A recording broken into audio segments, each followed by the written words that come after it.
Bienvenidos a esta nueva inmersión profunda. Hoy tenemos sobre la mesa un material que, pues la verdad, es verdaderamente cautivador.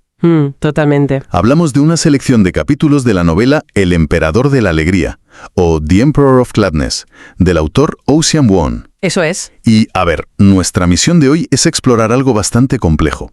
Queremos desentrañar cómo las personas rotas, aquellas que han sido dejadas en los márgenes de la sociedad, encuentran una especie de salvación en los lugares más insospechados y olvidados. Sí, los lugares que nadie mira. Exacto. Y sobre todo vamos a analizar cómo las ficciones, ya hablemos de narrativas corporativas prefabricadas o de mentiras piadosas a nivel personal, se convierten en herramientas absolutamente vitales para sobrevivir al trauma. A ver, es un punto de partida que da muchísimo que pensar. Porque lo que hace Vuong, de manera magistral en estos textos, es tomar entornos decadentes, lugares que el supuesto progreso ha masticado y escupido. O sea, sitios en ruinas. Sí, pero los utiliza no como un simple decorado, sino como el lienzo perfecto para enmarcar historias de una conexión humana profundísima. No estamos ante un relato sobre la desesperación pura, que es lo que uno podría esperar de un entorno así. Claro.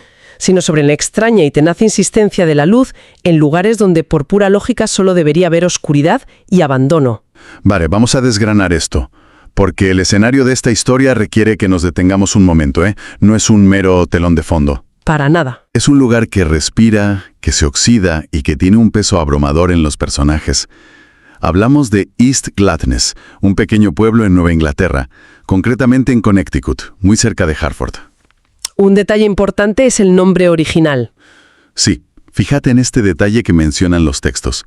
Este lugar estuvo a punto de llamarse Millsap, en honor a un héroe local de la Primera Guerra Mundial, un hombre que regresó del frente sin extremidades. ¡Ostras! O sea, la propia identidad fundacional del pueblo está ligada a un cuerpo roto por la historia. Exacto, es un simbolismo tremendo desde el primer momento. East Gladness es el arquetipo del pueblo que el tiempo y la economía han dejado atrás. Los detalles visuales que nos da el autor son muy específicos y desoladores, la verdad. Sí, te pintan un cuadro muy gris. Nos habla de calles con baches tan antiguos y profundos que, días después de una tormenta, puedes ver pececillos y renacuajos nadando en ellos. Madre mía. Vemos hileras de casas abandonadas con la pintura desconchada, trenes de mercancías que pasan a toda velocidad haciendo sonar el silbato, pero que nunca, jamás se detienen allí. Nadie para en East Gladness. Y la antigua fábrica de armas de Samuel Colt, que en su día fue un motor industrial, pues ahora está reconvertida en una vulgar planta embotelladora de Coca-Cola. Es en esencia un cementerio de promesas americanas rotas. Y es precisamente en los márgenes de este mundo oxidado donde arranca la acción. Tenemos a nuestra protagonista, Hai. Ajá. Es un chaval de 19 años, de origen vietnamita, y la primera vez que nos encontramos con él en el texto, está de pie en la cornisa del puente King Philip. Una escena brutal. Lloviendo a cántaros, el agua le golpea la cara y está a más de 30 metros sobre el río. O sea, Hai está convencido de que dejarse caer es la forma más limpia de desaparecer. La manera de borrar su existencia, causando, según su propia lógica rota, el menor daño posible a su madre. Ha tocado fondo. Así es. La tensión de esa escena es máxima. Y la literatura clásica nos ha acostumbrado a que este tipo de momentos culminen en una tragedia. O, bueno, en un rescate épico y aleccionador. Típicamente, sí. Pero lo que ocurre aquí subvierte por completo esa expectativa. La solemnidad del suicidio inminente se ve interrumpida por lo cotidiano, por lo absurdo, diría yo. Claro, porque de repente, desde el patio de una casa destartalada junto al río, una anciana empieza a gritarle. Y no le dice lo que esperarías. Porque hace mucho viento, sus sábanas tendidas están volando y, según sus propias palabras, no necesita más espíritus rondando por su casa. Es fantástico. Esta mujer es Grażyna, una anciana de 82 años, inmigrante lituana. Lo regaña y lo manipula con una convicción tan autoritaria que Hai, totalmente descolocado y sintiéndose como un niño pequeño al que acaban de pillar haciendo una trastada, sencillamente se baja del puente y entra en el patio de la mujer. Esa ruptura del todo es brillante. Y lo que sucede a continuación roza el surrealismo absoluto. Grażyna no lo arropa con una manta ni le prepara un té caliente en silencio. ¿Qué va? Lo lleva a su patio trasero, que con la lluvia se ha convertido en un lodazal, saca una bolsa de panecillos y le ordena a Jai que los pise contra el barro.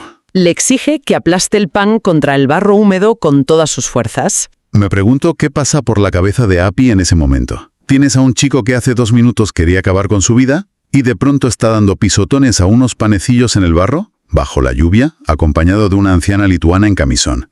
Es que tiene tela la imagen. Lo fascinante aquí es el ancla histórica de ese acto aparentemente irracional. Cuéntame. Grażyna le explica a Jai que en su Lituania natal, durante la Segunda Guerra Mundial, el pan era algo absolutamente sagrado. Era un bien tan escaso que la gente mataba por él.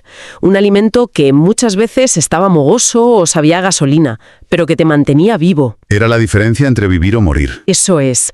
Entonces, llegar a Estados Unidos y tener el privilegio, la libertad absoluta de desperdiciarlo, de destruirlo por puro capricho y saber que nadie va a venir a castigarte o a matarte por ello, es su particular hechizo mágico para espantar la tristeza. Qué fuerte. O sea, le está transfiriendo su propio método de supervivencia forjado en el trauma de la guerra europea a un adolescente de Connecticut en pleno siglo XXI. Y sorprendentemente, este ritual caótico le otorga a Jai algo que parecía imposible minutos antes, un instante genuino de alegría. Es un giro brutal. Y a partir de ese patio embarrado, nace una convivencia muy peculiar entre los dos. Muy peculiar, sí. Jai, que literalmente no tiene a dónde caerse muerto, se muda con Grażyna a cambio de echarle una mano en la casa. Y fíjate en el contraste de su nueva rutina. La tarea principal de Jai pasa a ser la gestión del inmenso pastillero de la anciana. Un trabajo minucioso. Tiene que organizar 13 pastillas diarias. Hablamos de medicación para el colesterol, para el corazón y lo más crucial, fármacos como el Aricept y la gabapentina, recetados para su demencia del lóbulo frontal. El objetivo de toda esta química es evitar que Grażyna caiga en episodios severos de paranoia y alucinaciones. Y aquí es vital entender cómo funciona esa demencia en el contexto del libro. La demencia del lóbulo frontal no es simplemente un borrado de memoria. Actúa narrativamente como una disolución de las barreras del tiempo. Destruye el muro que separa el pasado del presente. Todo ocurre a la vez para ella. Exactamente. Las pastillas que Jai organiza meticulosamente son el único dique de contención que evita que el mar de la Europa en guerra inunde la casa de Iscladnes. Lo cual resulta profundamente irónico, ¿verdad? Ahí está dedicando sus días a anclar a esta mujer a la cruda realidad mediante sustancias químicas, cuando él mismo estaba oyendo. Totalmente. Sabemos que ha tenido serios problemas intentando huir de su propia realidad. Es una asimetría temática espectacular. Pero volviendo al dique de contención de Grażyna, sabemos que ninguna barrera química es infalible. El texto nos sumerge en una noche donde una violenta tormenta eléctrica azota el pueblo. Los truenos. El ruido atronador de los relámpagos actúa como un detonante sensorial que la medicación no puede frenar. La barrera colapsa y Grażyna sufre un episodio de demencia aterrador. Ya no está en su casa. Su mente la ha transportado de vuelta a 1944. Plena Segunda Guerra Mundial. Está convencida de que los truenos son bombardeos, de que el techo se está derrumbando y de que su hermano pequeño, Krzysztof, ha quedado atrapado bajo los escombros. Se arrastra por el suelo en un estado de pánico total, suplicando ayuda. Es una escena que te encoge el estómago. Jai, desesperado, intenta razonar con ella. Intenta usar la lógica del presente, recordándole la fecha, el lugar, pero es inútil. Así que, viendo que las palabras no sirven, hace algo puramente instintivo. Se tira al suelo con ella. Se tira al suelo, la envuelve en un abrazo fuerte y empieza a cantar. Aquí es donde se pone realmente interesante, porque Jai no recurre a una canción de cuna genérica en inglés, le canta una canción tradicional vietnamita sobre la guerra. Fíjate qué cruce de historias. Es la misma melodía que su propia abuela, Su Ba Noai, le cantaba de niño en la oscuridad para calmarle durante sus graves ataques de asma. Si lo analizamos detenidamente, es una colisión de mundos que quita el aliento. Tienes el trauma heredado de la guerra de Vietnam, canalizado a través de la voz de un joven asiático americano, siendo utilizado para vendar la herida abierta de la Segunda Guerra Mundial en una anciana de Europa del Este. Y ella no entiende el idioma. Grażyna no entiende una sola palabra de vietnamita. No comprende el vocabulario, pero el dolor humano, en su frecuencia más baja, no necesita traductores. La vibración del pecho de Jai contra su espalda, el tono lúgubre de la melodía y esa intención pura de consuelo logran atravesar el delirio. Es la empatía operando donde la farmacología y la lógica han fracasado estrepitosamente.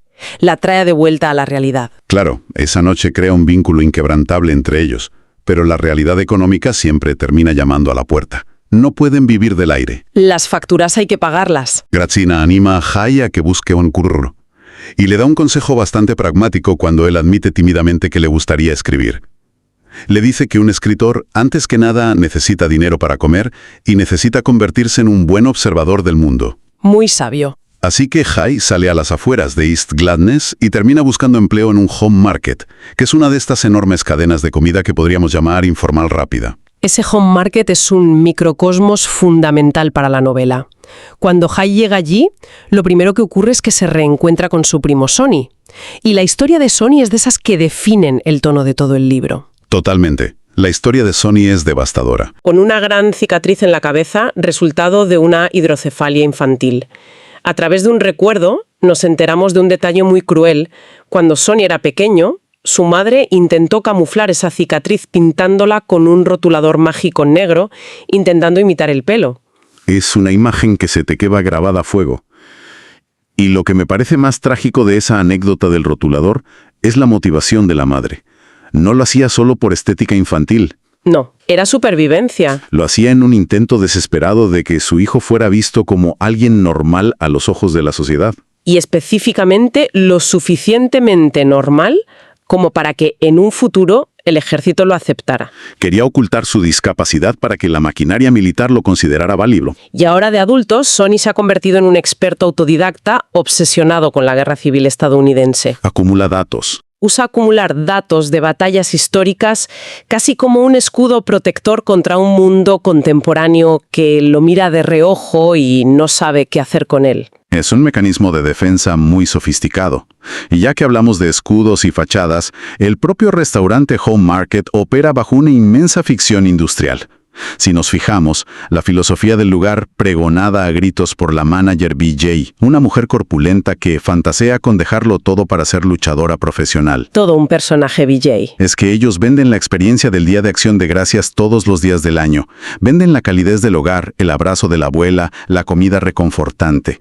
Las famosas espinacas a la crema caseras o el puré de patatas rústico llegan en enormes sacos de plástico industrial sellados al vacío. Y el trabajo culinario consiste, literalmente, en que unos empleados mal pagados sumerjan estas bolsas de plástico en calderos gigantes de agua hirviendo. O sea, la ilusión de la cocina casera está sostenida por bolsas de polímero hervidas a presión. Si conectamos esto con el panorama general, la metáfora es incisiva. El Home Market no es solo un restaurante de comida rápida, es el epítome de la soledad y el agotamiento modernos. El cansancio de la sociedad. El capitalismo avanzado ha logrado externalizar incluso el cuidado emocional y la nostalgia familiar. Los clientes, trabajadores exhaustos que ya no tienen tiempo ni energía mental para cocinar, pagan por la ilusión de que una matriarca cariñosa les ha preparado la cena, cuando en realidad es un adolescente sacando una bolsa de plástico del agua hirviendo. El afecto se ha convertido en un producto envasado al vacío. Lo que me cuesta entender es por qué alguien como Jai, que está huyendo de traumas tan profundos y complejos, encuentra una especie de consuelo trabajando en un entorno tan sumamente artificial e hipócrita. Porque paradójicamente, la despersonalización del uniforme es un bálsamo. Al ponerse esa ropa manchada de grasa, Jai renuncia a su identidad problemática, se convierte en un engranaje anónimo. A la corporación no le interesa su historial médico, ni sus adicciones pasadas, ni sus fracasos familiares. Solo les importa que produzca. Solo le exige que mueva la comida del punto A al punto B. Ese anonimato, esa falta de juicio moral por parte de la maquinaria de comida rápida, le proporciona un suelo firme, un lugar donde simplemente puede existir, sin tener que dar explicaciones a nadie. Claro, nadie le juzga por su pasado. Y no está solo en eso, está rodeado de otros inadaptados que encuentran refugio en esa cocina. Tienes a Wayne, por ejemplo, el maestro del asador de pollos. Wayne utiliza las parrillas industriales para honrar a sus propios antepasados, esclavos y maestros asadores, cocinando cada ave con una reverencia casi religiosa. Mientras soporta de todo en el comedor. Exacto. Mientras fuera tiene que tragarse estoicamente el racismo casual de los clientes adinerados de Connecticut. O tienes a Rusia, un adolescente solitario que ha emigrado de Tayikistán. Es una familia improvisada, de gente rota, operando la máquina de nostalgia para los demás. O sea, un refugio basado en una gran mentira corporativa. Pero claro, Esa calma temporal y anestesiada en el restaurante no podía durar para siempre. Sobre todo si tenemos en cuenta las mentiras personales que Hai lleva a cuestas. Y es aquí donde los capítulos nos obligan a mirar al pasado reciente de Hai a través de una serie de flashbacks. El origen de todo. Descubrimos la mentira fundacional que lo empujó hacia el puente King Philip, en primer lugar. Hai no abandonó su casa por un simple berrinche. Le contó una mentira colosal a su madre, Ama. Una mentira que se le fue de las manos. Ella es una manicurista que se pasa las horas libres evadiéndose de su dura realidad jugando compulsivamente al Tetris, intentando encajar bloques perfectos porque su vida real es un caos. Hai le dijo a esta mujer que había sido admitido en la Facultad de Medicina en Boston. Una mentira monumental. Y el peso de esa mentira se multiplica cuando vemos cómo reacciona la madre. Ella se aferra a esa noticia como a un salvavidas. Comienza a presumir ante todas sus clientas en el salón de belleza, mostrando orgullosa un folleto universitario que Hai le había entregado. Un folleto falso, además. El drama es que ese folleto ni siquiera era de una escuela de medicina. Hai lo había robado de la sección de una escuela de teología en una biblioteca pública. Mientras la madre celebraba el futuro brillante de su hijo médico en Boston, la cruda realidad de Hai era completamente diferente. Estaba utilizando su seguro médico estatal para ingresar en el centro de recuperación New Hope, intentando desesperadamente desintoxicarse de una severa adicción a los opioides. Hablemos un momento de esa clínica. Porque la descripción que hace Buon de ese centro de rehabilitación es un estudio fascinante de contrastes y absurdos. Es un lugar donde intentan fabricar esperanza de forma industrial, casi como en el Home Market preparaban la comida. Exacto, otra cadena de montaje. Tienes enfermeras que derrochan un optimismo tóxico y artificial. Tienes ventas de drogas clandestinas ocurriendo irónicamente en los pasillos durante los descansos de la terapia de grupo. Y un consejero de adicciones que basa su tratamiento en soltar frases crípticas de Sun Tzu, como si las leyera de galletas de la fortuna chinas. Operación, aislando a Hai aún más en su vergüenza y dejándolo sin herramientas reales cuando finalmente sale. Lo cual nos lleva inexorablemente al clímax emocional del texto en el tiempo presente. Sí, La tensión se dispara. Volvamos al presente. Hai está terminando su turno nocturno, cerrando el Home Market él solo. De pronto un detective retirado del pueblo entra por comida y, casi de pasada, le advierte sobre un brutal asesinato sin resolver que tuvo lugar justo allí. En el aparcamiento del restaurante. Años atrás. Sí. Esa interacción es un recordatorio frío y pesado de que el mundo real, con su violencia latente y su oscuridad, sigue acechando justo fuera de las puertas de cristal del restaurante. Ahí llega a casa de madrugada mentalmente exhausto, cargando con el peso de ese encuentro, solo para toparse de frente con una crisis monumental.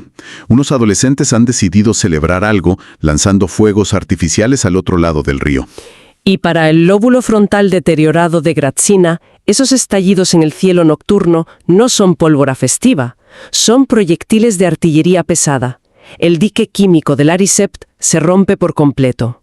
Su mente viaja de golpe a 1944. Vuelve el terror. Está aterrorizada, convencida de que están bajo fuego enemigo y de que deben huir a pie inmediatamente a través de una Alemania devastada por la guerra. Ahí en la ve presa del pánico y sabe por experiencia que discutir con ella no va a funcionar.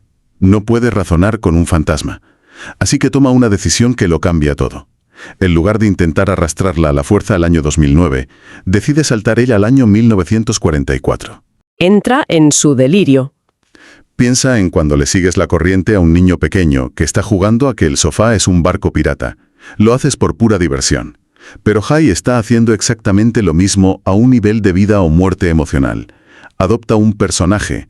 Se inventa que es el sargento Pepper del ejército estadounidense. Un nombre que, absurdamente, sacó del letrero de una pizzería vacía que vio al volver del curro. Y la improvisación de Hai es un acto de genio compasivo. Para evacuarlos. ¿Y cuál es ese jeep? La vieja bañera de hierro con patas que hay en el cuarto de baño. Hai ayuda a la anciana temblorosa a meterse en la bañera.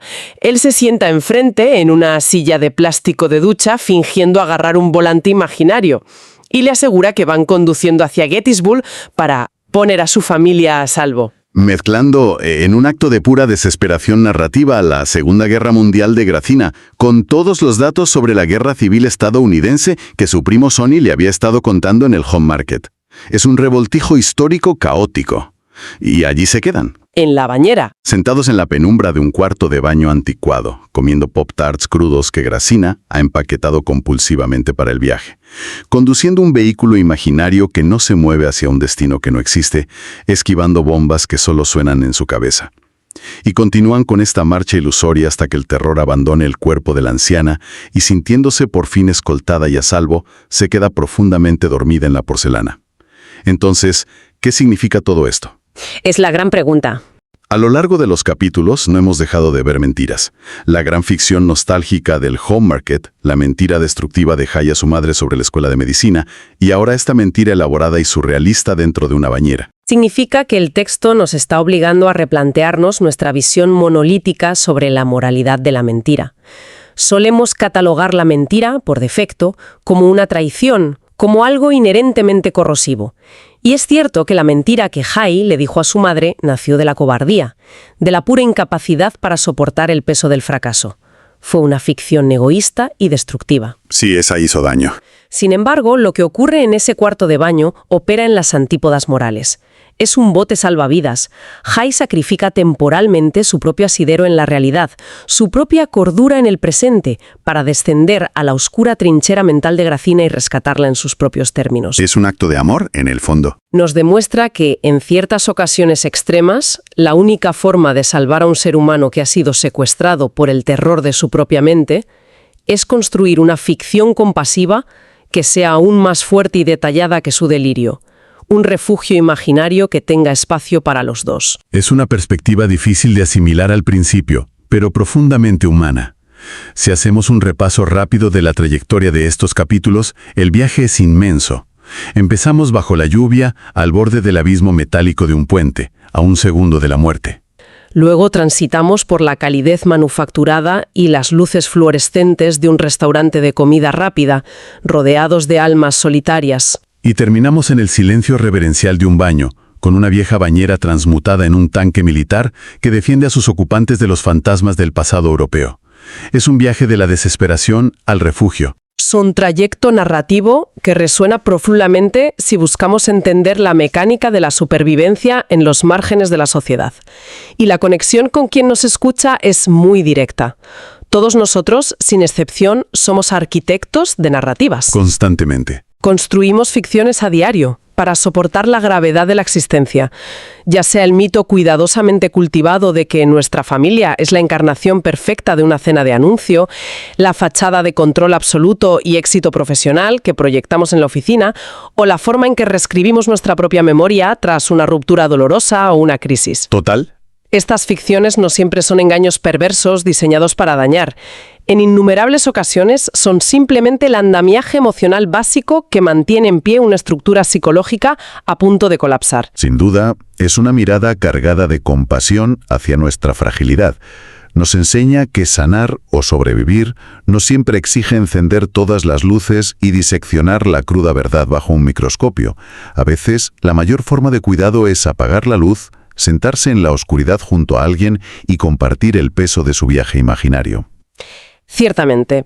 Y para cerrar, creo que estos textos nos dejan un pensamiento final que merece la pena llevarse a casa y masticar despacio. Cuando estudiamos la gran historia, hablamos de la guerra civil, de la brutalidad de la Segunda Guerra Mundial o del desgarro de Vietnam, tendemos a pensar que esos eventos están domesticados, archivados en las páginas de los libros de texto o detrás del cristal de los museos. Como si ya no existieran. Esa historia supuestamente pasada sigue viva, respirando, latiendo y a veces estallando violentamente en los cuerpos, en las cicatrices ocultas y en las alucinaciones nocturnas de la gente marginada que se cruza con nosotros cada día intentando sobrevivir. Totalmente. Te hace preguntarte cosas que normalmente pasamos por alto. Para quienes nos oyen, pensad en esto. ¿Con qué fantasmas históricos, con qué guerras no resueltas interactuamos cada mañana sin ser conscientes? Es para pensarlo, desde luego.